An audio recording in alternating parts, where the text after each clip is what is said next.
All right, folks, welcome to a special edition of Lucore Automotive today. We are actually up at Uncle Bob McVay's place. You probably recognize Uncle Bob McVay because he does a whole lot of engine work for a whole lot of people that you probably watch, specifically the street racing channel, Gen 2 Garage, Old Man's Garage, Jimmy Dale, all those folks. Well, he also happens to do engine work for us. We are fortunate enough that he is willing to do some of our customer work for us. And we actually brought him a 351 Windsor a little while back for a GT350 clone car that we're working on. And happened to bring him another GT 351 Windsor. And that's the one he's working on today. And he and Gavin have done a diagnostic teardown for us of that running motor. And I want to go over a little bit of what's going on with this thing as it sits, give you guys a little bit of an update as far as where we are and what's going on with this motor. So when it came to us, this was in a 1988 Mustang GT that is a street-driven hot rod. It's not a race car, it's not anything crazy, it's just a normal street-driven car. It does have the original style EFI system on it, as well as injection, or as far as ignition system on it. And the customer wants to keep it kind of old school that way, the 80s kind of classic stuff. But what he was mostly complaining about was a gigantic amount of oil consumption. Car ran not well, but it had a ton of oil consumption. The way that we were explaining this was it uses 2 to 3 quarts of oil every time he gets gas, which is a lot of oil. That means you're a two-stroke at that point in time. And we could verify that there was a ton of oil usage and movement inside that engine. No active oil leaks that were visible outside of the engine, but there was oil inside the intake track. Very, very noticeable oil that was in the intake track, which was very concerning, but that's not necessarily something that's going to involve an entire engine build. However, when we pulled one of the spark plugs out and looked down at the piston top, that piston top looked a lot like this. It's not supposed to. It's supposed to look a whole lot more black. So, engine needs to come out, engine needs to come apart, see what's going on, see what's what. We don't have a whole lot of history as far as the engine goes, and we're just going to kind of figure it out as we go, and that's why we're here. So, Gavin and Bob have had a chance to be able to take this apart, and the whole diagnostics experience will be over on Bob's channel. If you don't already follow that, it's Uncle Bob McVay Motorsports here on YouTube.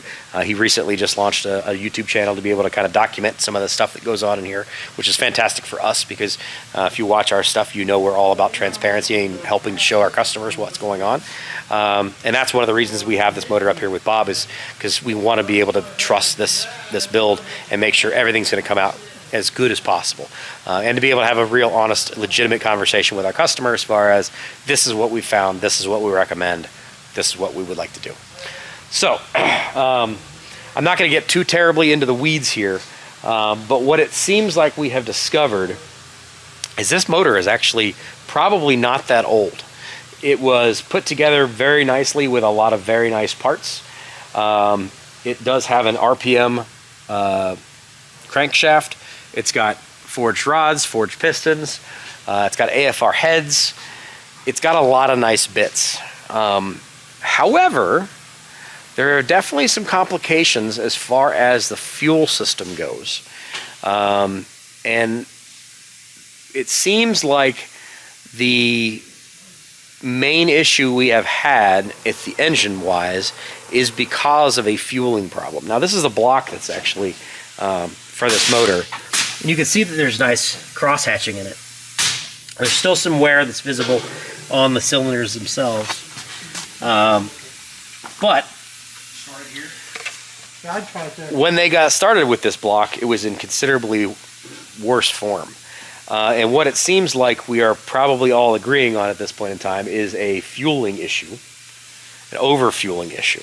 And the cylinder walls are probably wiped off with fuel. And then now you have no oil coating the pistons, you have no oil coating any of that stuff. And it doesn't have to run a long time. Right. For that to all happen. It could be well before the guy got it, or right. It could, I mean, and it could have been maybe the home wasn't real strong, but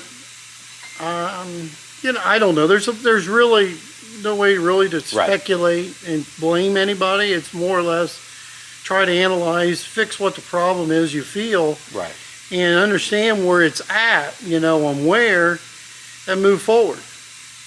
What the chicken over the egg situation is, we don't know, but we just deal with what we have. And a lot of times it's best, or of course it's good to try and figure out what caused something to fail, so it doesn't fail again. But then again, you can only chase that so far. Yeah, I agree. If that makes sense. I agree. You know, I mean, you know, it's... There hasn't been anything that's been like a smoking gun, though, as far as like, this is the part that failed, that's where we're problems. I don't know. So, what we probably want to do at this point in time is going to be, we've got a new fresh hone on it, put a set of rings in it. Freshen up. Yeah. So, put a set of rings on it. The bearings actually looked amazing. Yeah. For what they are. We're going to put a set of bearings in it, though, since we're already here. Yeah. And this thing is, the bearings show 2011. Yeah. So it's been together for quite a while. Yeah. 15 years. Mostly sitting, I would say, because it isn't wore out. Right. So it's been sitting a large amount of time. So you don't know how it's set. Maybe it got some rust in it. Not that it really shows much, but, you know, it's... Yeah. It's just, you just don't know the story completely of it, other than what you're looking at. Yeah. And, but yeah, put a set of rings on it, know the where we got it, how long it may last before it may need to be bored. Right. You know, somebody's been in here, though, before us and did some work and put some pretty good quality parts in it. Yeah, I mean, it wasn't, This isn't just a slapdash kind of thing. Yeah, I mean, the parts may not be the name brand stuff, but I mean, I don't see anything wrong with them. Yeah. And the way it wore, the crank looks nice. Mm-hmm. And, but also as big as the camshaft is, this thing should run. Yes, I agree. I agree. You know, as we've figured out what more it is in cubic inch size and so forth, you know, we're just, when we tear it apart, we're looking at it a little bit as a nut and bolt thing. Yeah, for sure. Now that we're going to go back towards the building it side of things, we can focus a little bit more on the, I mean, this thing should be able to make some. Oh, it should make some steam. It should make some steam. So, as we got this disassembled, it ended up being a 408 stroker kit with all goodies in it, and it's like a 580 lift, I think is what I said, 580 lift camshaft on this thing, and it is a hydraulic roller. So, this thing with the ability to breathe should make some pretty serious I'm numbers. curious to see what the spring pressures are. We may look at spring pressures to see what the lifters are, Brandos. And you ran into some issues also that I'm not going to talk about that over here, but they ran into some other issues as far as with the heads and stuff that we may also address as well while we're in there. And however, I was also on the nice side of things, there's not anything like catastrophically expensively wrong.